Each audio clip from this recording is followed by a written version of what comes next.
La dernière fois, on avait parlé de budgétiser vos dépenses. Je vous disais que quand vous êtes un entrepreneur dans le real estate, il y a certaines dépenses que vous devez planifier, comme par exemple le jour où vous n'aurez pas de locataire dans une de vos pièces. Mais aujourd'hui, on va un peu entrer en plus de profondeur et parler du budget. Qu'est-ce que le budget en général représente pour un entrepreneur? Et c'est quoi les conséquences quand vous n'arrivez pas à atteindre ce budget que vous vous êtes fixé? C'est le sujet de l'émission d'aujourd'hui. Restez branchés.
Hello?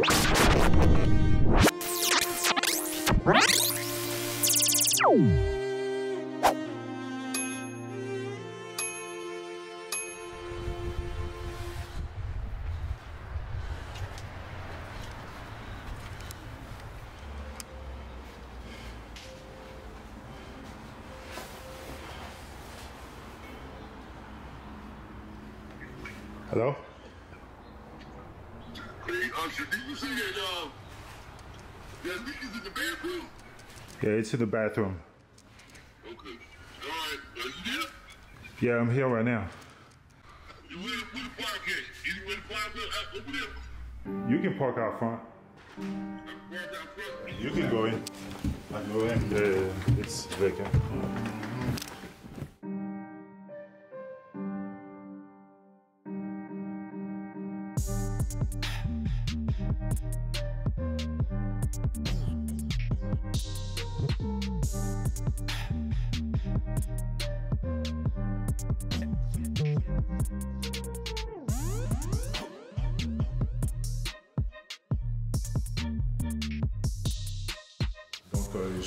Je disais qu'il était important pour vous de pouvoir toujours budgétiser vos emergencies et même les périodes où vous n'aurez pas de locataire.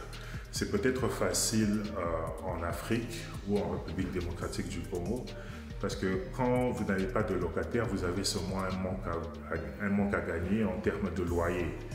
Mais ici aux États-Unis, parce que la plupart des gens en Afrique achètent leur maison cash, donc ils n'ont pas vraiment à donner de l'argent à qui que ce soit, à part peut-être les taxes et les impôts. Mais ici aux États-Unis, non seulement vous êtes en train de payer les taxes et les impôts et tout ça, mais vous avez aussi de l'argent que vous devez remettre à la banque.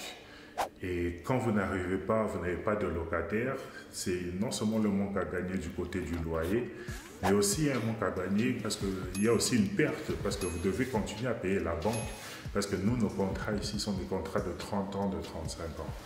Alors, que représente un budget pour un entrepreneur? Le budget, vraiment, c'est l'ensemble de toutes les activités que vous allez poursuivre cette année et dans les années qui viennent. Donc, quand vous êtes en train de penser en termes de budget, vous êtes en train de penser vraiment en termes d'activités, des activités d'une entreprise. Imaginez peut-être que vous êtes un entrepreneur et vous décidez d'ouvrir un Ligablo. Le Ligablo, c'est un petit magasin comme ça qui est au coin de la rue.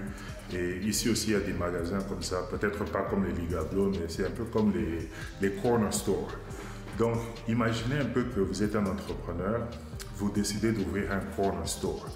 Pour ouvrir ce Ligablo-là, il y a une série d'activités que vous devez entreprendre afin d'atteindre cet objectif. Ici, l'objectif pour vous, c'est de pouvoir ouvrir ce magasin, pouvoir lancer une entreprise de café, pouvoir lancer une entreprise d'immobilier. C'est ça votre objectif.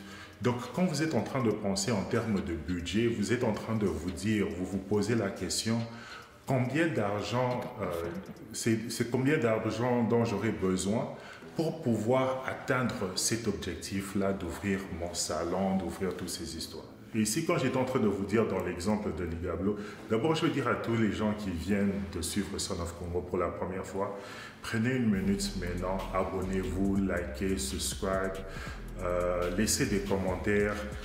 Son of Congo, c'est une chaîne d'opinion. Je donne mon opinion à moi. Vous avez une opinion différente. Donnez votre opinion et c'est comme ça qu'on va avancer, quoi. Donc, merci encore d'avoir choisi de regarder cette vidéo et j'espère que vous allez aimer l'émission et revenir encore et regarder plus l'émission de Son of Congo. Donc, merci. Je voulais dire seulement merci avant de continuer. Vous allez voir en Afrique, les gens vous demandent souvent « Emmenez votre business plan, emmenez toutes ces histoires » et ils sont en train de vous dire que sur base de ça, c'est là qu'ils vont vous donner un prêt. Mais tous ces chiffres-là ne sont pas des chiffres exacts. Vous allez prendre peut-être les chiffres d'une autre personne. Si par exemple vous voulez ouvrir votre magasin à Kinshasa, on vous demande un business plan, vous n'avez pas de magasin. Comment vous allez faire un business plan avec des chiffres pour montrer votre profit, vos revenus et tout ça? C'est impossible parce que vous n'avez jamais ouvert un magasin. C'est là maintenant que vous allez regarder les autres, vous allez selon vos recherches, Vous regardez ce que les autres ont fait. Donc c'est à base de ce que les autres ont fait que vous serez en mesure de tirer quelques chiffres qui peuvent vous donner un estimate, une estimation de combien ça va vous coûter. Donc le budget, au fait, n'est pas quelque chose qui est correct. Les gens croient toujours que votre budget doit être correct. En fait, le budget, c'est quelque chose qui est souvent incorrect. Chaque trimestre, chaque semestre, la compagnie est en train d'évaluer pour voir où ils peuvent ajuster leur budget. Parce que le budget, c'est quelque chose c'est une estimation en fait, souvent pour les entreprises. Et quand vous êtes une nouvelle entreprise comme ça, il n'y a pas moyen de baser, comme je vous disais, votre budget sur quelque chose que vous avez fait parce que vous n'avez jamais fait. Ça veut dire que le budget, maintenant, l'historical data, les données historiques sont très importants dans la concession d'un budget. Et c'est ici que vous allez voir que c'est un peu bizarre que les gouvernements congolais et toutes ces histoires sont toujours en train de manquer leur budget. Là, ils n'arrivent pas à atteindre leurs objectifs. Et vous vous demandez comment vous n'avez pas pu le faire parce que votre analyse est supposée être sur les données de l'année passée. Donc vous êtes supposé savoir qu'est-ce que l'État a dépensé en termes d'urgence, en termes d'infrastructures, en termes de toutes ces choses. Et sur base de ça, vous devez être en mesure de faire un budget pour l'année prochaine et vous devez être aussi en mesure de faire un forecast pour les années à venir sur base de toutes ces données. Mais vous allez voir qu'à la fin, par exemple en République démocratique du Congo, le FMI et tout le monde vient vous dire que votre budget est irréaliste. Ça veut dire que ce n'est même pas un budget qui est incorrect. C'est un budget qui a été irréaliste. C'était basé sur aucun chiffre, aucune donnée. C'était seulement des histoires que vous vous êtes dit. Et l'impact quand vous quittez à partir de 4 milliards de dollars jusqu'à 16 milliards de dollars, l'impact est très grave. Ici, j'étais en train de vous dire que vous êtes en train de vouloir construire un Ligablo, un magasin l'année prochaine. Vous faites votre budget, vous arrivez en décembre, vous partez chez la banque parce que vous n'avez pas encore d'argent. Vous partez chez la banque ou bien quelqu'un qui vous a prêté de l'argent, vous demandez des prêts. Et les prêts là, c'est pour maintenant commencer vos activités. Et l'activité ici que vous êtes en train de commencer, c'est l'activité pour ouvrir votre store. C'est ça l'objectif de votre projet, bien l'objectif de votre budget du premier semestre. On doit pouvoir ouvrir ce store. Vous maintenant, vous arrivez en janvier, en février, la banque vous a donné des prêts, vous avez engagé des gens, des marketing et tous ces gens, tous les gens que vous devez engager pour faire les études, pour bâtir le bâtiment et tout ça. Vous avez déjà engagé, signé des contrats avec ces gens. Des fois même, vous les payez même déjà pour leur travail. Donc l'argent que la banque vous a donné a déjà été dépensé. La seule façon que votre argent, cet argent pourra être remboursé à la banque, et si vous pouvez atteindre cet objectif-là d'ouvrir le store. Mais quand vous n'arrivez pas à atteindre cet objectif, ça veut dire que l'impact est grave. Regardez maintenant les prêts, regardez tout ce que vous avez engagé et regardez maintenant les prêts que vous devez remettre à la banque. Ça, c'est quelque chose qui est vraiment très négatif pour une compagnie. Et ici, aux États-Unis, il y a beaucoup de CEO, de chefs d'entreprise qui perdent leur boulot à cause des histoires comme ça quand ils ne sont pas en mesure d'atteindre leur budget, ce qui se sont fixés dans leur budget. Et ici, aux États-Unis, quand on parle de l'évaluation du budget, il y a d'autres, par exemple, qui évaluent ça en termes de accounting, en termes de chiffres et tout ça. Mais ici, beaucoup de gens, surtout les startups, ils évaluent ça en termes de milestones. Est-ce que vous avez pu ouvrir ce magasin pendant votre premier semestre? Ils ne se disent pas vraiment combien vous avez dépensé. S'il y a des histoires qui arrivent, ils sont là toujours pour pomper un peu plus d'argent.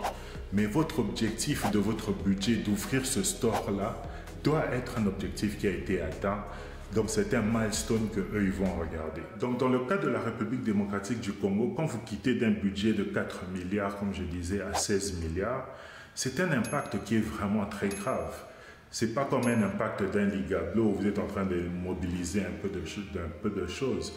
Vous devez comprendre que quand vous vous dites que vous avez un budget de 16 milliards, il y a des réformes que vous devez faire, il y a des investissements, des prêts que vous devez aller prendre chez les gens. il y a des gens que vous devez engager, il y a des projets que vous devez, il y a des marchés que vous devez donner aux gens.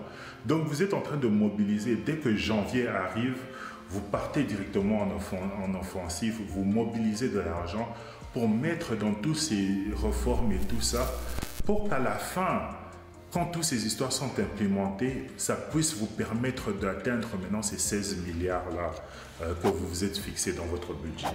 Et ces 16 milliards-là, ça va vous permettre maintenant de payer toutes les dépenses que vous avez engagées pendant que vous êtes en train encore de travailler sur vos objectifs. Mais maintenant, quand vous n'arrivez pas à atteindre ce budget, imaginez-vous que vous avez mobilisé tous ces ministères, vous avez donné des contrats, vous avez fait ça, vous avez fait ça. Et à la fin, maintenant, vous n'arrivez pas à démarrer les choses. Mais l'impact est grave sur la société. Comment vous avez déterminé que vous allez être en mesure de pouvoir gagner 16 milliards de dollars dans une année? Qu'est-ce qui vous a poussé à pouvoir mettre votre milestone aussi haut? Qu'est-ce que vous avez fait pour pouvoir atteindre cet objectif?